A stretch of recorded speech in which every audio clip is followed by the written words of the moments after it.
Alam mo mga mare ko, ito yung favorite times na gustong gusto ko, yung gabi na. Kasi pag gabi talaga ako masipag mag-skincare mga mare ko. Then, ang gagamitin ko itong Garnier Skin Natural.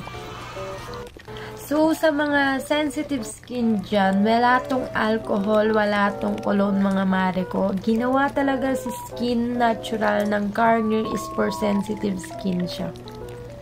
At bakit ka ba mag-i-skincare? Eh, di wag ka mag-skincare. Wala namang pumipilit sa'yo kung ayaw mo mag-skincare eh.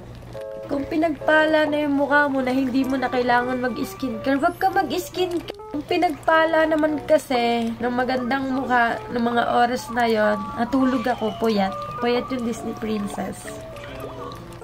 Kaya kung puyat ka rin nung araw na nagbigay ng kagandahan ng Peslac, so ito yung gamit. Kung gusto mo ng brighten effect, tapos may vitamin C, tapos pang remove makeup na mga mare ko, medyo sinisipon na talaga ang ate mo kasi nga tag-ulan. Ayan, gamitin mo tong Garnier Skin Natural.